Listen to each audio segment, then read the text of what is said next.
শুভ সন্ধ্যা।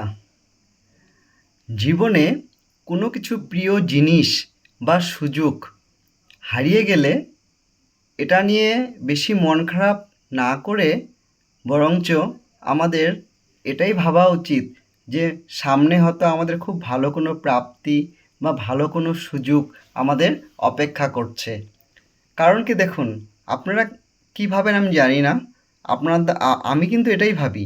কারণ যেটা জিনিস আমাদের সুযোগ চলে গেছে হাত থেকে, বা যেটা আমাদের প্রিয় জিনিস আমাদের নষ্ট হয়ে গেছে, তো সেটাকে নিয়ে যদি আমি এখন ভাবি তাহলে তো কোনো কিছু লাভ নেই। কারণ যেটা চলে যাওয়ার সেটা চলে গেছে। তখন ভাবতে হবে যে এই জিনিসটা বা এই সুযোগটা আমাদের, মানে এই সুযোগটা যদিও আসছিল সেটা মেবি আমার জন্যে না, বা যেই জিনিসটা আমার প্রিয় জিনিসটা ছিল সেটা হয়তো আমার জন্যে এতদিনের জন্যেই ছিল। তখন আমরা না, এটা না ভেবে আমরা তখন ভাবা উচিত যে এই জিনিসটা হয়েছে, মেবি এখন আমাদের কাছে আরও অন্য কোনো সুযোগ এসে যাবে, ভালো সুযোগ এসে যাবে। তো সেটা ভেবেই আমাদের মানে কাজ করা উচিত। এখন দেখেন, নতুন সুযোগ কী হয়, যখনই একটা পুরনো জিনিস আপনার কাছ থেকে পুরনো জিনিস চলে যায়, বা পুরনো কোনো একটা সুযোগ চলে যায়, তখনই তো আবার নতুন কোনো কিছুর জন্য দরজা খুলে যাবে।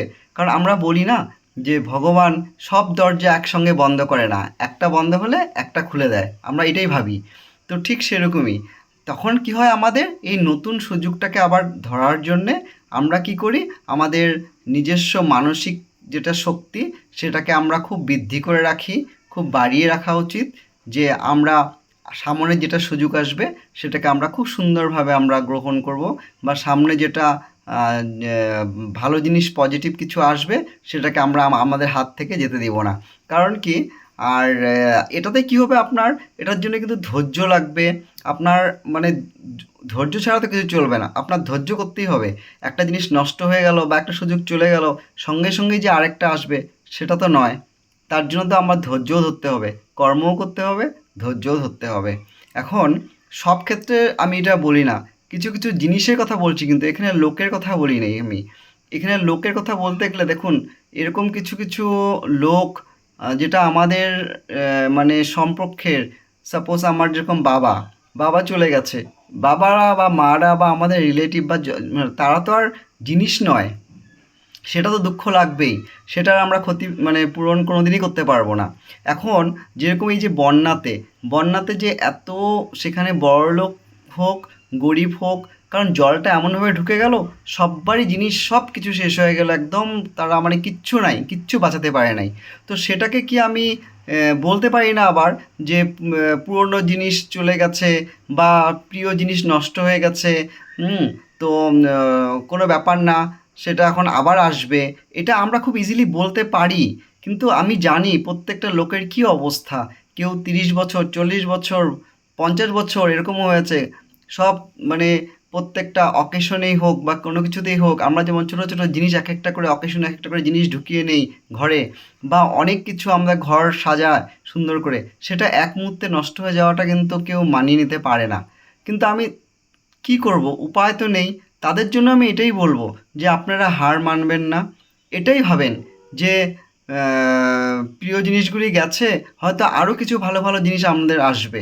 হ্যাঁ, আর এটার জন্যই শুধু আপনাদের কি করতে হবে, আমাদের মানসিক যেটা শক্তি, আমাদের নিজের উপরে আত্মবিশ্বাস, ওগুলাকে শুধু মানে বজিয়ে রাখতে লাগবে। কারণ এগুলা হারালে আমরা আমরা নিজের জীবনে আর মানে এগোতেই পারবো না। এজন্যে এসব দিক দিয়ে সব পজিটিভ রেখে নিজেকে আমরা নতুন কোনো কিছুর মানে ভালো কিছুর আশায় আমরা চলবো। আর দেখুন, ভবিষ্যতের জন্য করতে গেলেও তো কোনো কিছু আমাদের সব কিছু ভেবে চিন্তেই করতে লাগবে। তখন আমরা কি করব, লাস্টে আমরা এটাই ভেবে নিতে লাগবো, ভেবে নিতে মানে লাগবে যে মেবি এই জিনিসগুলি আমাদের ছিল না। না, এটাই ভাবতে হবে, আর তো উপায় নাই। করে আমরা ভবিষ্যতের জন্য আবার সঞ্চয় করা উচিত, বা এক একটা করে জিনিস আবার মানে সুন্দরভাবে গড়ে তোলা উচিত।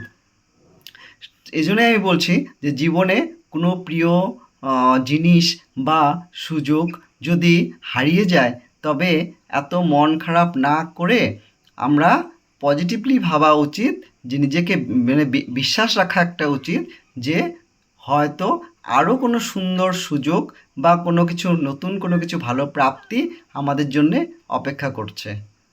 কি বলেন আপনারা? আমাকে জানাবেন কিন্তু কমেন্টে।